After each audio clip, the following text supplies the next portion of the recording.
Hello dear students. In my previous video we have discussed about the types of data collection, like we know that census method is there and the sample method is there, and today we will study the types of sampling, how we can do the sampling. Yesterday we have studied about the sampling, now we will study about the types of sampling. There are two types, random sampling and non-random sampling. Random means कैसे भी collect कर लो, किसी भी चीज को उठा लो. तो random को भी फर्दर हम लोगों ने डिवाइड किया, simple random sampling and restricted random sampling. Random तो है, कैसे भी उठा लो, लेकिन उसके लिए भी हमने कुछ रेस्ट्रिक्शंस लगा दी. ऐसे ही non random sampling is divided into 3 parts, judgement sampling, quota sampling and convenience sampling. When it comes to restricted sampling is further divided into 4 parts: stratified random sampling, systematic sampling, cluster sampling and multi-stage sampling. अब हम लोग एक एक करके इसको पढ़ते हैं. पहले हम पढ़ेंगे रैंडम सैम्पलिंग, जिसमें सिंपल रैंडम सैम्पलिंग और रेस्ट्रिक्टेड रैंडम सैम्पलिंग पढ़ेंगे, जिसके 4 पार्ट्स भी हम लोग साथ में पढ़ेंगे. उसके बाद we'll study non random sampling about the judgement sampling, quota sampling and convenience sampling. आप इस तरह से फ्लो चार्ट अपने नोटबुक के अंदर बना सकते हैं. That will become very easy for you to remind also, remember also. Now let us start with all these sampling methods one by one. So let's come to different types of sampling. First is random sampling. We'll study about the random sampling. Random sampling का मतलब क्या है? इसका each and every item of the universe has known chances of being selected, being chosen as a sample. कि हर कोई भी item है, अगर ये हमारे पास यूनिवर्स है हमारा, इसके अंदर ये हमारा लिखा हुआ है, तो इन सबके चांसेस हैं कि ये सिलेक्शन में आ सकते हैं. सबके नोन चांसेस है. ऐसा नहीं कि हमें पता कि ये 3 आएंगे, ना, कोई भी आ सकता है, इनमें से कुछ भी सिलेक्शन हो सकता है. इसको हम लोग प्रोबेबिलिटी सैम्पलिंग भी कहते हैं. अब रैंडम सैम्पलिंग के 2 मेथड्स, एक सिंपल रैंडम सैम्पलिंग, दूसरा रेस्ट्रिक्टेड. तो सिंपल रैंडम सैम्पलिंग हमारा क्या है? सिंपल रैंडम सैम्पलिंग में क्या है, हमारा लॉटरी मेथड आ जाता है. सपोज हमारे पास बहुत सारी चीज़ें, उसमें से हम लोगों ने लॉटरी के तौर पे उसके अंदर से हम लोगों ने सैंपल निकाल ली, ठीक है, लॉटरी के तौर पे आ गया. या दूसरा use of random number table. Tibet एक हमारे स्टैटिस्टिशियन रहे थे, तिब्बत ने एक टेबल बनाया था, उस टेबल को यूज करके भी हम लोग सैम्पलिंग कर सकते हैं. ऑल्दो इसको इतना ज्यादा डेप्थ में तिब्बत टेबल को नहीं पढ़ना आपने, बट ध्यान में रखना है Tibet table is used for simple random sampling. अब सिंपल रैंडम सैम्पलिंग के वही हर चीज का कुछ मेरिट्स भी हैं और कुछ डिमेरिट्स भी हैं. तो इसके मेरिट्स क्या है? पर्सनल बायस नहीं है. अब यहाँ से अगर मैं कुछ भी सैंपल उठा रही हूँ तो मेरा कोई पर्सनल बायस नहीं है. किसी भी चीज़ को एज ए लॉटरी तो कोई भी आ सकता है, कोई पर्सनल बायस नहीं है, क्योंकि ये बेस्ड ऑन प्रोबेबिलिटी होता है. सबके चांसेस हैं, सबकी प्रोबेबिलिटी है कि सिलेक्ट हो सकते हैं. Accuracy can be accessed. हम लोग देख सकते हैं, क्योंकि जब हम लोग सैंपल कलेक्ट करते हैं तो हम लोग देख सकते हैं, एक्सेस कर सकते हैं कि कितना एक्यूरेट हमारा डेटा, हम लोगों ने जो सैंपल हम लोगों ने लिया है वो कितना एक्यूरेट है. क्योंकि मोस्टली हम लोग चीज़ें कवर कर जाते हैं, क्योंकि हम कोई भी चीज़ उठा लेते हैं, है ना, कोई भी सैंपल हम लोग ले लेते हैं.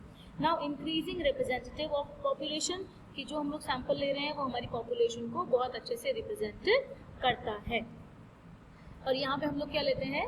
Homogeneous data. ये ध्यान में रखना, हेट्रोजीनियस डेटा यहाँ पे नहीं होता है, एक जैसा डेटा होता है. अगर ये मैंने बताया है आपको कि ये सैंपल है, इसके अंदर से सैंपल लेने, तो ये सारे सैंपल हमारे होमोजीनियस होंगे, आइडेंटिकल होंगे, एक जैसे होंगे, तभी ये सैंपल काम करेंगे. अगर ये अलग अलग होंगे तो सैंपल काम नहीं करेगा. अच्छा, इसके डिमेरिट्स भी हैं. जब कुछ अच्छी चीज़ें हैं तो कुछ बुरी चीज़ें भी हैं, कुछ उसके ड्रॉबैक्स भी हैं. तो सबसे पहला, अनसूटेबल फॉर स्मॉल सैम्पलिंग. अगर बहुत कम चीज़ें हैं, अगर सपोज 2-3 चीज़ें ही हैं, अब इसके लिए क्या आप सैम्पलिंग करोगे, क्या इसमें से उठाओगे? अगर एक उठा भी लिया तो वो बहुत अच्छे से इसको रिप्रेजेंट नहीं कर पाएगा. जहाँ लार्ज एरिया है वहीं पे ही आप जो है अगर इस सैम्पलिंग को यूज़ करें, रैंडम सैम्पलिंग को, तो बेस्ट. अगर कम चीज़ें हैं तो उसके अंदर आप अगर उससे सैंपल लेते हैं तो वो सूटेबल नहीं होता है. Next is difficult to prepare sampling frame. जो हम लोग सैम्पलिंग फ्रेम बनाते हैं, फ्रेम का मतलब क्या चीज़ें हम लोग ले रहे हैं. फ्रेम का मतलब एक, इसके अंदर हमारी जो है, सपोज मैं एक एग्जांपल लेती हूँ, इसके अंदर सिर्फ हमारे जो है क्लास 11th के बच्चे आएंगे, इसमें सिर्फ हमारे क्लास 12th के बच्चे आएंगे. तो यहाँ पर क्या है कि जब हम सिर्फ स्टूडेंट्स लेकर बैठे हैं, सिर्फ स्टूडेंट, तो सैम्पलिंग फ्रेम बनाना हमारे लिए बहुत ज़्यादा डिफिकल्ट हो जाता है. अगर क्लास 11th के बच्चों का ही मैं सैंपल लूँ, अगर किसी भी चीज़ का सैंपल ले लूँ, कि मैं कुछ बच्चों को उठा लेती हूँ हाउस के लिए सिलेक्ट करने के लिए, बट मैंने ये नहीं देखा कि ब्लू हाउस के बच्चे कौन से, मैं तो सिंपल उठा रही हूँ. हो सकता है सारे बच्चे एक ही हाउस के सिलेक्ट हो जाए, गड़बड़ हो जाएगा. तो इसलिए it is difficult to prepare sampling frame and it is time consuming also, क्योंकि हमको पूरा देखकर उसके अंदर से सैम्पलिंग करनी पड़ती है जिससे कि वो हमारा सैंपल जो है कंप्लीट हमारी पॉपुलेशन को रिप्रेजेंट कर सके। ये था हमारा सिंपल रैंडम सैम्पलिंग।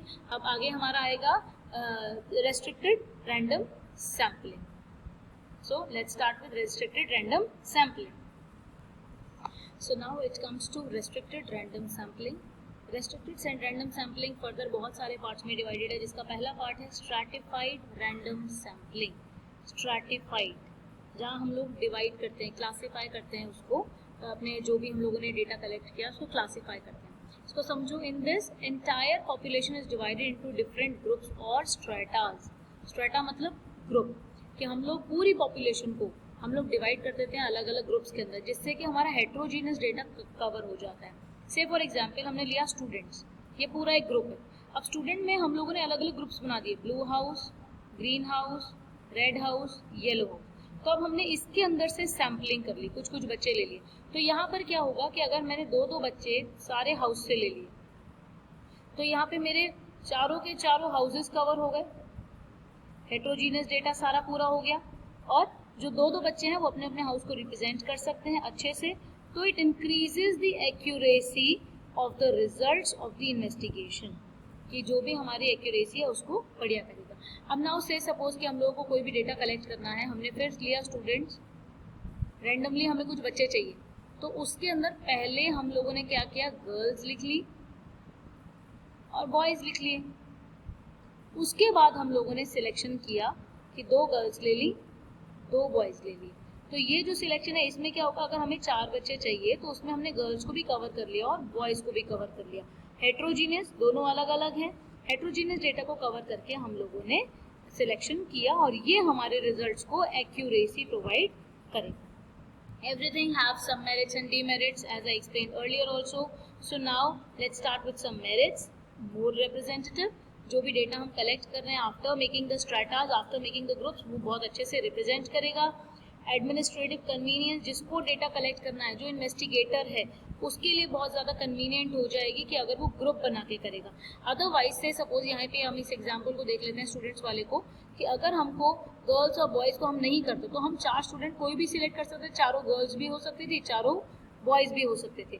तो यहाँ पर हमारे लिए कन्वीनियंट हो गया कि हमने इक्वल प्रोपोर्शन में ले लिया गर्ल्स और बॉयज़। और तीसरा इसका मेरिट क्या है, greater geographical collection at concentration. Greater geographical concentration का मतलब ज़्यादातर जोग्राफिकल एरिया, मतलब ज़्यादातर एरिया जो है हम लोग कवर कर सकते हैं, ज़्यादातर एरिया से हम लोग सैंपल कलेक्ट कर सकते हैं आफ्टर मेकिंग ग्रुप्स। ऐसे जैसे इसके मेरिट्स हैं, डिमेरिट्स भी हैं।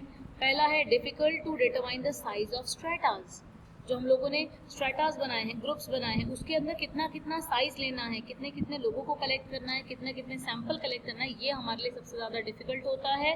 अगर हमारा ऑब्वियसली हमारे स्ट्रेटास जो है वो हेट्रोजीनियस हैं, जैसे ये हमने लिया, ये ब्लू हाउस है, ये ग्रीन हाउस है, दोनों अलग अलग हैं, दोनों सेम नहीं है, रेड हाउस, ये चारों अलग अलग हैं आपस में, राइट।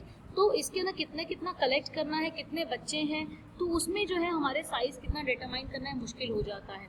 इसके अंदर बहुत ज़्यादा अटमोस्ट केयर की नीड होती है, बहुत ध्यान देने की ज़रूरत होती है जिस टाइम हम लोग ग्रुप्स तैयार करते हैं, स्ट्रेटास तैयार करते हैं। अभी तो मैंने बहुत इजीली आपको एक्सप्लेन कर दिया 2 एग्जांपल्स, लेकिन अगर हम लोग बड़े लेवल पे अगर कोई कलेक्शन करते हैं तो वहाँ पे हमारे लिए ग्रुप्स बनाना बहुत ज़्यादा मुश्किल हो जाता है। Plus when it covers entire geographical concentration, तो ये हमारे लिए बहुत ज़्यादा एक्सपेंसिव भी होता है, क्योंकि यहाँ पे जब ज़्यादातर यहाँ पे हम लोग देखते हैं ना ग्रेटर जोग्राफिकल कॉन्सेंट्रेशन, जब ग्रेटर जोग्राफिकल कॉन्सेंट्रेशन है तो खर्चा भी भाई उतना ही आएगा, so it is more expensive. So I hope it is very much clear to you. Stratified random sampling will continue with systematic sampling now. So dear students, let's start with systematic sampling. Systematic sampling में क्या होता है, out of complete list of available population, जो भी हमारे पास total available population है उसमें से every nth item हम लोग select कर लेते हैं।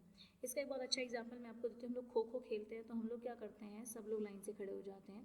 कोई भी अगर टीम सिलेक्शन करना होता है तो हम क्या करते हैं, एवरी इवन वाला इधर आ जाए, ऑड वाला उधर चला जाए, यही हम लोग करते हैं ना।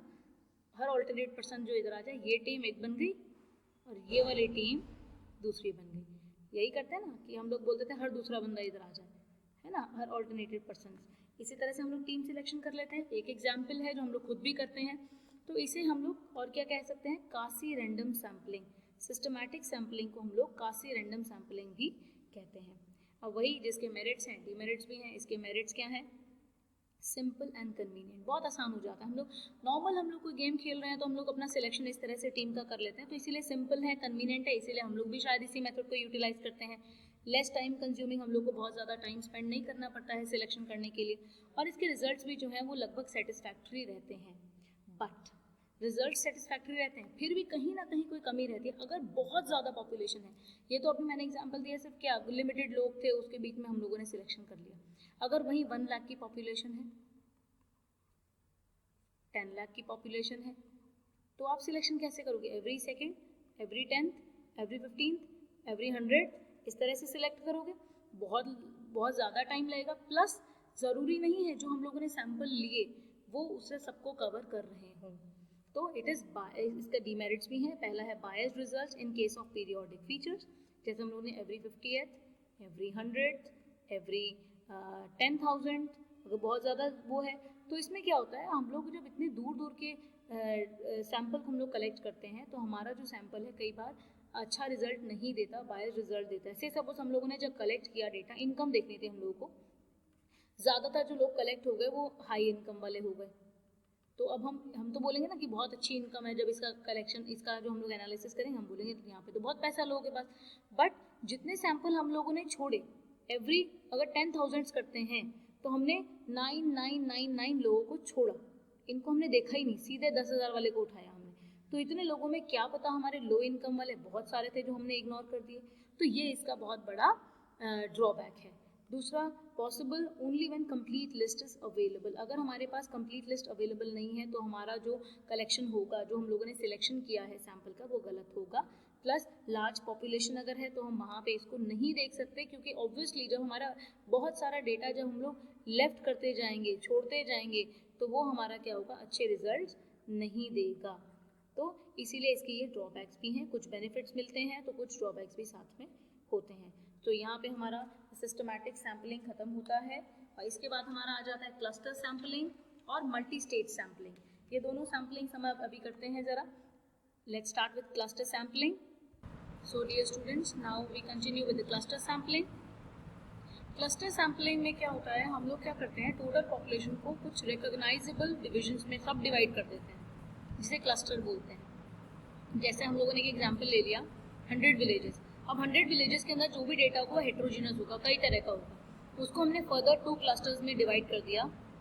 कुछ विलेजेस ले लिए इकोनॉमिकली वीकर, कुछ विलेजेस ले लिए इकोनॉमिकली स्ट्रॉन्ग। जितने भी वीकर हैं वो होमोजीनियस हो गए कि सारे विलेज वीकर सेक्शंस को रखते हैं, जितने भी ये इधर हैं होमोजीनियस हो गए कि ये सारे स्ट्रॉन्ग वाले को रखते हैं। तो क्लस्टर सैम्पलिंग के अंदर सबसे ज़्यादा इंपॉर्टेंट हमारे लिए क्या होता है, क्लस्टर को जितना स्मॉल रख सकते हो उतना स्मॉल रखो, जिससे कि उसकी कॉस्ट वगैरह भी कम आए। दूसरा, number of sampling unit in each cluster should be approximately same. Sampling unit का मतलब क्या, अगर मैं इसमें से 10 ले रही हूँ तो इसमें से भी 10 लूँ, तो अप्रॉक्सीमेटली सेम होना चाहिए जो भी मैं सिलेक्शन कर रही हूँ।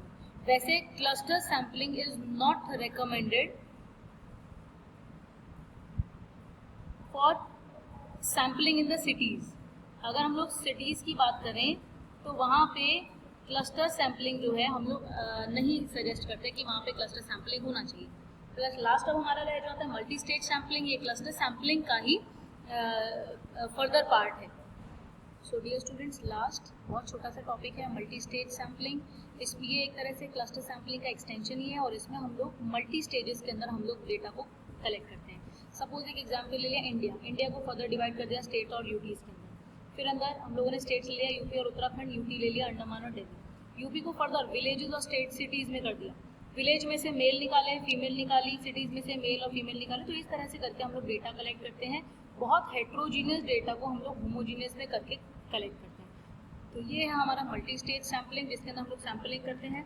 यहाँ हमारा सैम्पलिंग खत्म होता है, रैंडम सैम्पलिंग। अब हम करेंगे नेक्स्ट वीडियो के अंदर नॉन रैंडम सैम्पलिंग।